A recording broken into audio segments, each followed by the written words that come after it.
Okay, hey everybody, Tom Rutt here again with the Spencer Messiah Board with our one of our directors, Tim Schumacher. And on this video, we're going to talk a little bit more about the actual songs that we're going to be singing at this year's Festival of Lessons and Carols. As you might know, our Spencer Messiah Board, we have the Messiah every 3 years. Our next one is in 2025. So for the next couple of years, we'll be doing our off productions or worship, whatever. The Festival of Lessons and Carols, done for many years. Actually, the Messiah here in Spencer has been done since 1930, and in 1977, the board thought, well, instead of doing Messiah every year, let's break it up a little bit, and they started having Festival of Lessons and Carols, and they did that for a while. Let me get my notes here.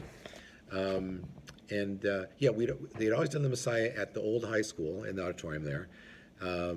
77, they went to the Festival of Carols in the off years, and let's see here. And we were at, and then in 1969, the Messiah performance moved from the high school to the Grace Methodist Church. And in 2009, we moved to Sacred Heart.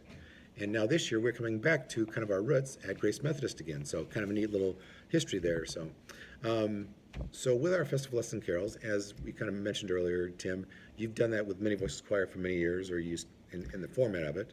So looking at this year's Festival of Lessons and Carols, what songs would you like to highlight for the listeners or the people that are considering coming to sing with us? Well, Tom, it's a great question. I want to speak to a little bit of the Lessons and Carols. I think when I first started with Many Voices and doing the Lessons and Carols program, I kind of got one booklet that had all the lessons and all the carols. And those are really nice. And they are wonderful, and it's all in one. Yeah. I used those for a bunch of years, and then as I kind of developed my own kind of Lessons and Carols service, we kind of moved towards bringing in similar pieces or pieces that would fit in the similar spot. Right. And so I'm happy to bring some of those pieces with me this year, as this is my first year with the Lessons and Carols here in Spencer, and I always look for pieces that kind of present a well-known message or a well-known text, perhaps in a new way. And so one of our first pieces that we'll do this with this choir is a piece called "Come Light of Hope," and we're all used to hearing "O Come, O Come, Emmanuel" sure. to begin the program. It's very, and that's a very typical Advent. very typical Advent piece.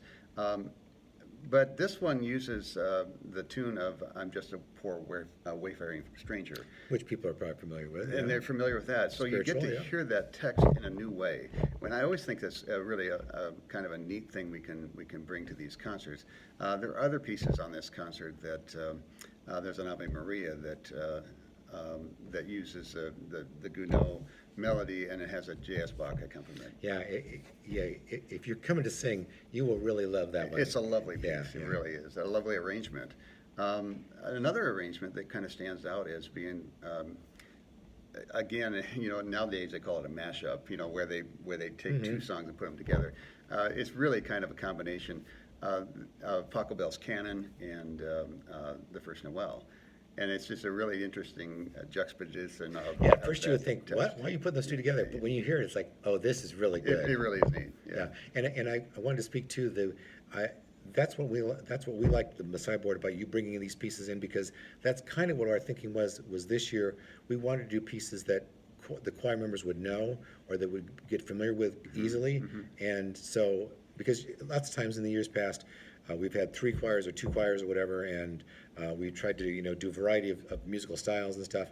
And we're kind of like you at this point. You've done so many of these things now. You've got these folders or files full of this really good music, and why not use it again? Yeah, if it's worth hearing once, it's worth hearing a couple so times. I mean, when we had our meeting and you brought the music in, it's like the board was all like, okay, this is the stuff we got to be doing. So, I mean, and again, for our ears, it was new.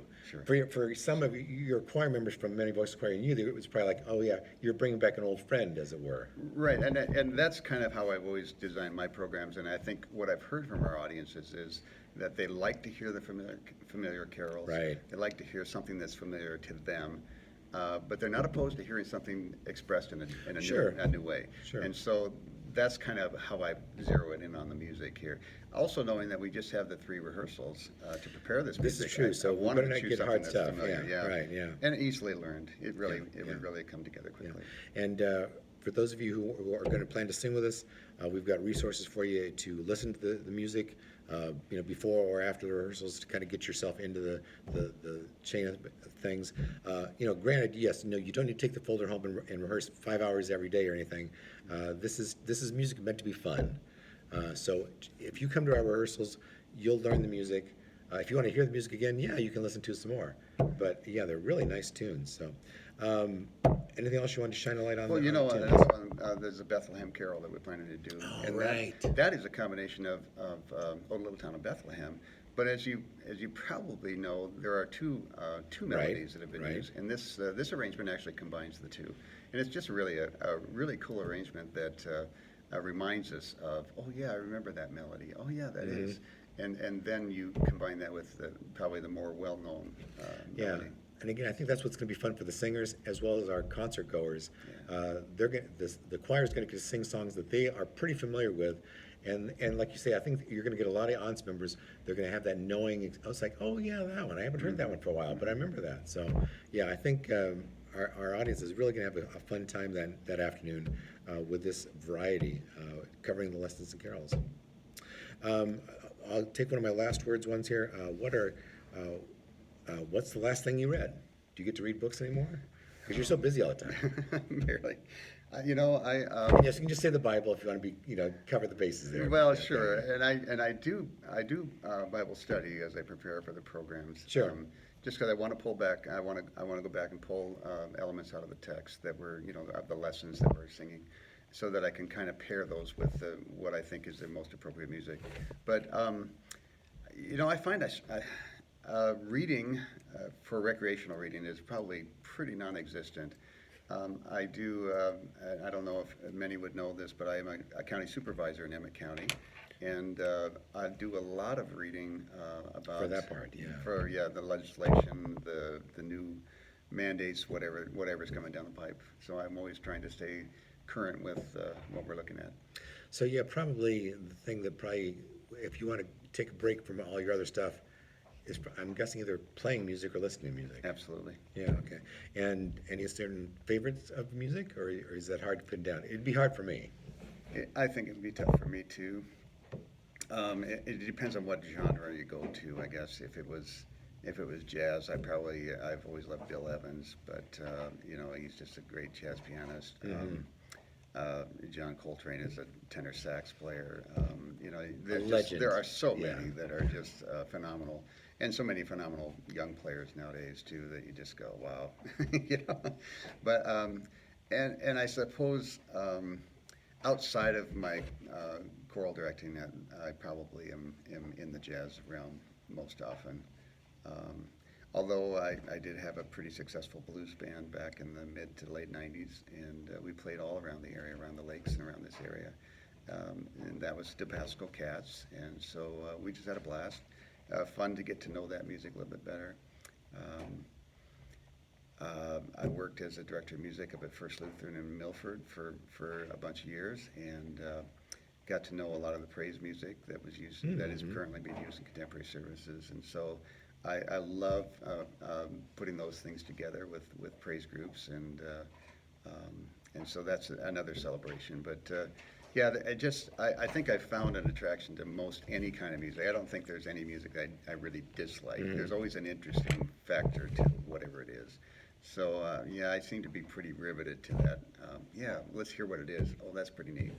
Yeah, as long as it's done well. Yeah. Yeah, okay. Absolutely. All right, let's quick push the dates for people before we wrap up here. Sure. So, Festival Lessons and Carols, rehearsals start November 5th. We're Sunday nights at 7 p.m. at Grace Methodist. November 5, 12, and 19. Please try to make all of them. They'll be fun rehearsals. If you can't make the first one, come to the second one. Can't make the first two, come to the last one, because we'll get you all caught up and everything. And that's the nice thing about this. The people you'll be sitting with will help you out. Where this person might have this song down pretty well, the person next to you might have this. So if you can kind of listen around and know that's part of being a choir. Absolutely, and often we don't talk about the teamwork effort that goes into choral or musical ensembles, for that matter. But it really is truly teamwork. We all depend on each other. Right. They all depend on us. It's just such a just as such an exchange of what we bring to those, the gifts that you bring to that rehearsal are so important to the people sitting next to you. Yep. And vice versa. And then the concert, if you're not able to sing with us, that would be December 3rd, 3 p.m. at Grace Methodist. And please catch Many Voices Choir. So the rehearsals are? Our rehearsals are Monday evenings, 7 until 9, over at Esterville in Iowa Lakes Community College. We rehearse in the choir room there, room 60. And we have our concerts November 26th in Bancroft at 3:30 in the afternoon. And then we do 2 concerts on December 2nd. The first at 1:30 at St. Pat's Catholic Church in Esterville, and the other at 7:30 at St. Mary's Catholic Church in Spirit Lake. All right, so there's the dates. Please come join us as a singer, or come join us in the audience at the concerts. And thanks for stopping by our Facebook pages. Thanks, everybody. Thanks, Tim. Thank you, Tom.